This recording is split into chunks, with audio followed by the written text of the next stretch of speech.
حضرت سیدنا امیر المؤمنین فاروق اعظم رضی اللہ تعالیٰ عنہ وہ جلیل القدر صحابی کہ خود حضور نبی کریم صلی اللہ تعالیٰ علیہ وسلم ارشاد فرماتے ہیں کہ یہ میری مراد ہے، مراد رسول تھے فاروق اعظم رضی اللہ تعالیٰ عنہ، کیونکہ اللہ کی بارگاہ میں حضور نبی کریم علیہ السلام نے خود عرض کی کہ یا اللہ فاروق اعظم کو اسلام کے اندر داخل فرما دے۔ جب فاروق اعظم رضی اللہ تعالیٰ اسلام میں داخل ہوئے، پھر یہاں پر محدثین فرماتے کہ فاروق اعظم رضی اللہ تعالیٰ عنہ ہمیشہ یہ دعا مانگا کرتے تھے، اللہم ارزقنا شہادتاً فی سبیلک واجعل موتی فی بلد حبیبک صلی اللہ تعالیٰ علیہ وآلہ وسلم، کہ اللہ تو مجھے شہادت دے تیری راہ میں، یا مجھے مکہ مدینہ منورہ میں شہادت دے۔ پھر اللہ نے فاروق اعظم کو مسجد نبوی میں ایسی شہادت نماز کی حالت میں عطا فرمائی کہ ایک دنیا کے لیے ایک عبرت بن گئی کہ جو شہادت مانگتا ہے پھر اللہ تعالیٰ انہیں شہادت پھر ایسا عطا فرماتا ہے کہ انسان کے وہم و گمان میں بھی نہیں ہوتا کہ رب ذوالجلال انہیں شہادت بھی عطا فرما دیتا ہے۔ اچھا، فاروق اعظم رضی اللہ تعالیٰ وہ جلیل القدر صحابی ہے کہ اہل محشر فاروق اعظم رضی اللہ تعالیٰ پر رشک کریں گے جب قیامت کا دن ہوگا۔ اہل محشر جب فاروق اعظم کو دیکھیں گے تو سب کہنے لگے او فاروق آ رہا ہے، یہ فاروق ہے، یہ عمر ہے۔ اللہ اکبر کبیرہ۔ حضرت عبداللہ بن عباس رضی اللہ تعالی عنہما سے روایت ہے کہ روز قیامت جب حضرت فاروق اعظم رضی اللہ تعالی عنہ اللہ پاک کی بارگاہ میں حاضر ہوں گے، اس وقت اسلام عرض کرے گا، یعنی اسلام عرض کرے گا۔ جب اللہ پاک کی بارگاہ میں فاروق اعظم حاضر ہوں گے، اسلام کیا عرض کرے گا؟ یا ربی ھذا عمر اعزنی فی دار الدنیا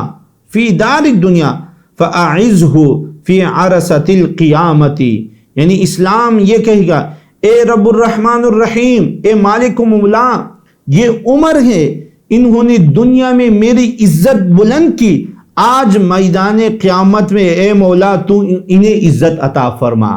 یعنی فاروق اعظم کا یہ شان ہوگا کہ خود اللہ کی بارگاہ میں اسلام عرض کرے گا کہ اے مولا کریم، دنیا میں عمر نے میری عزت کو، میرے مقام کو، میرے مرتبے کو بلند کیا، آج قیامت کے دن انبیاء ہے، صحابہ ہے، اہل بیت ہے، تابعین، تبع تابعین، شہداء ہے، علماء ہے، فقراء ہے، غوث ہے، ابدال ہے، سب موجود ہوں گے اہل محشر، لیکن اس وقت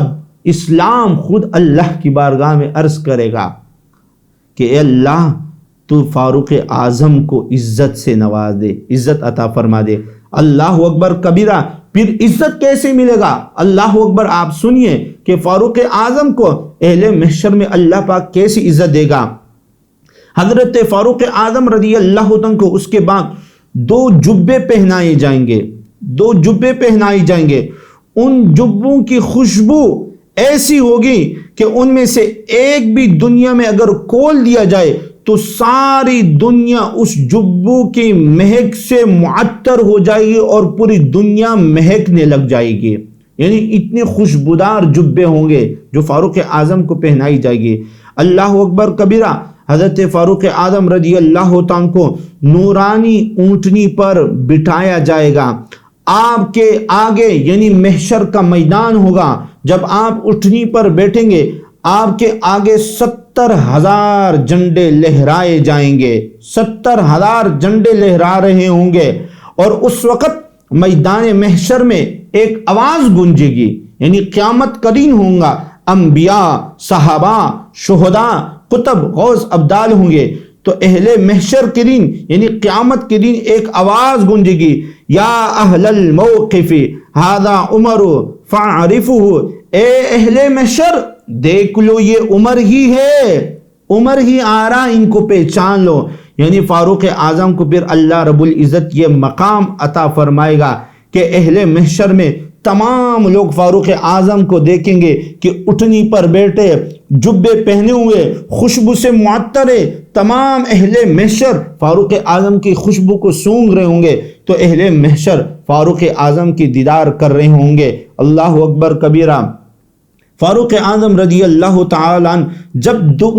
جب تک دنیا میں تشریف فرما ہے، اسلام کی سربلندی کے لیے کوشاں رہے، پیارے آقا صلی